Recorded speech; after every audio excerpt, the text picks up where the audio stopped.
নমস্কাৰ air help Assam YouTube চেনেলত আপোনালোক সকলোকে স্বাগতম জনাইছো আৰু পুনৰ লৈ আহিছো কেইটামান গুৰুত্বপূৰ্ণ খবৰ আজি হৈছে 18 মে আৰু আজি দেশ বিদেশৰ লগতে ৰাজ্যৰ বিভিন্ন প্ৰান্তৰ পৰা বহুকেইটা গুৰুত্বপূৰ্ণ খবৰ যুগুতা হৈছে আনন্দ খবৰ নিতৌ চাই থাকিবলৈ এয়াৰ হেল্প আছাম চেনেলটো সাবস্ক্ৰাইব কৰি কাষত থকা বেল আইকনটো প্ৰেছ কৰি দিব আৰু ভিডিঅ'টো এটা লাইক আৰু শ্বেয়াৰ কৰি মোক উৎসাহিত কৰিবলৈ একেবাৰে নাপাহৰিব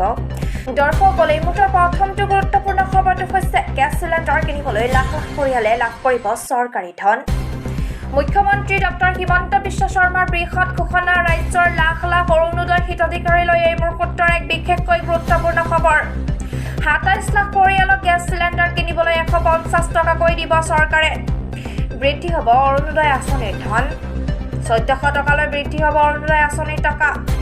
১২৫০ টকাৰ পৰা ১৫০ টকা বৃদ্ধি কৰিব চৰকাৰে গেছ চিলিণ্ডাৰ কিনিবলৈ অতিৰিক্ত ১৫০ টকা দিব ৰাজ্য চৰকাৰে এই মুহূৰ্তৰ দ্বিতীয়টো গুৰুত্বপূৰ্ণ খবৰটো হৈছে হাছিনা বেগমৰ সৈতে মই কথাই পাতি পোৱা নাই তেওঁক মই কেনেকৈ ভাবুকি দিম জুনমনিৰ মৃত্যু কি ক'লে নাওবৈচাৰ আইচি সঞ্জীৱ বৰাই হাছিনাৰ অভিযোগ সন্দৰ্ভত তেওঁৰ কি মন্তব্য জুনমনি ৰাভাই মোৰ এৰিয়াত আহি ৰেড মাৰিলে কিন্তু মোক একো নজনালে জুনমনি ৰাভাৰ মৃত্যুৰ পিছতে এগৰাকী মহিলাই কৰিছিল বিস্ফোৰক মন্তব্য মহিলাগৰাকীয়ে উচ্চাৰণ কৰিছিল নাওবৈচা আৰক্ষী চকীৰ আইচি সঞ্জীৱ বৰাৰ নাম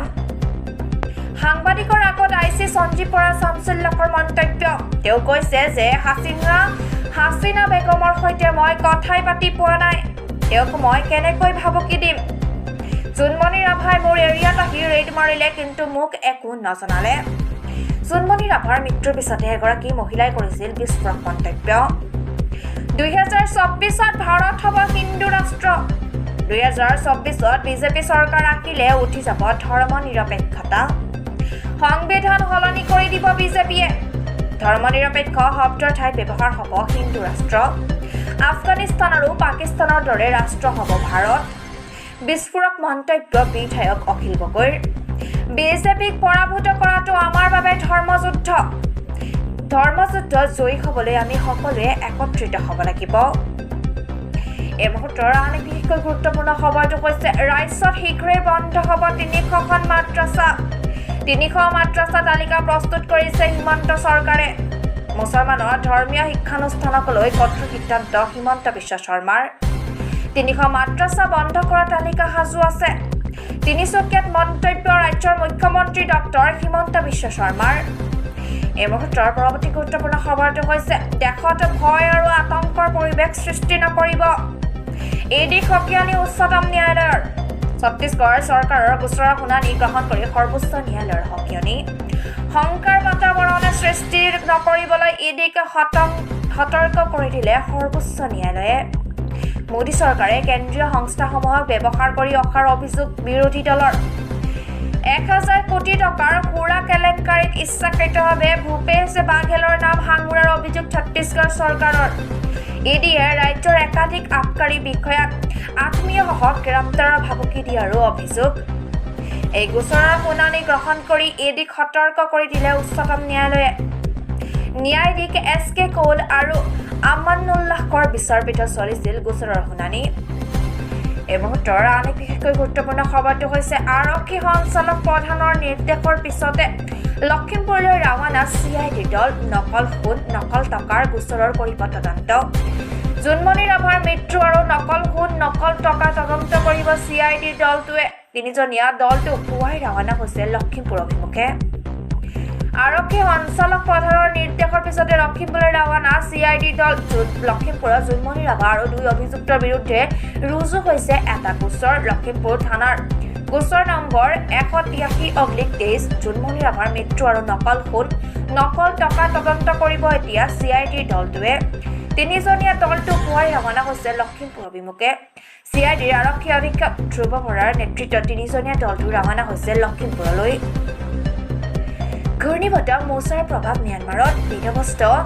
বিধ্বস্ত হৈ পৰিছে স্বাভাৱিক জীৱন যাত্ৰা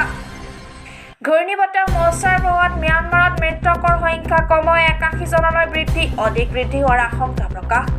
গৰিষ্ঠ সংখ্যক লোক বৰ্তমানো নিখোজ